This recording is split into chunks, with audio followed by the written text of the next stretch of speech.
ito ang mainit na updates mula sa mundo ng suntukan. Let's go! Ayon sa post ng Viva Promotion kanina, Mexican boxing star na si Isaac Pitbull Cruz ay nagdagdag ng dalawang mataas na kalibre ng Mexican sparring partners bilang bahagi ng kanyang matinding paghahanda para sa kanyang highly anticipated na rematch laban kay Angel Fierro. Gaganapin ang rematch sa darating na July 19 sa Las Vegas, Nevada. Undercard sa laban ni Manny Pacquiao versus Mario Barrios. Kamakailan lang noong Pebrero 1, nakalaban ni Pitbull Cruz itong si Angel Fierro.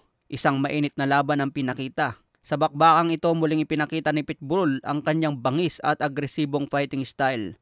Matitinding suntok at walang takot na atake ang naging susi para makuha niya ang panalo via unanimous decision. Lalong tumibay ang pangalan ni Pitbull Cruz bilang isa sa mga pinakamagaling na boksingero sa lightweight division. Kaya abangan ang rematch niya ngayong July 19. May kartada ngayon si Pitbull na 27 wins, 18 KOs, may 3 talo, may edad na 27. Sa ngayon, hindi pa updated ang BoxRec kung sino ang mga lalaban sa undercard ni Pacman. Sa iba pang balita, lalong umiinit ngayon ang usap-usapan matapos kumalat ang mga ulat na posibleng maka-sparring ni Manny Pacquiao ang Australian boxing sensation na si Tim Tszyu.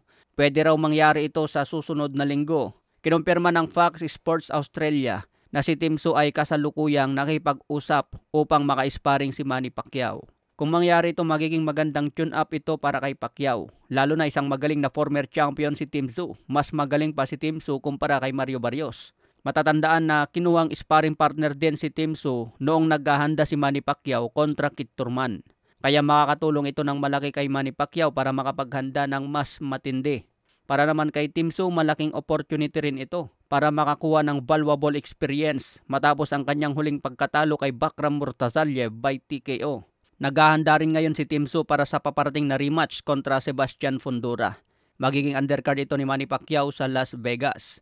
Pero sa ngayon hindi pa kumpirmado kung sino yung mga undercard ni Pacman. Kaya ang pagbabalik ni Manny Pacquiao ngayon ay isang makasaysayan sa welterweight division. Marami ang duda sa kakayahan ni Manny Pacquiao pero walang imposible sa boxing. Ayos mga tol, hanggang sa muling update, suntukan na.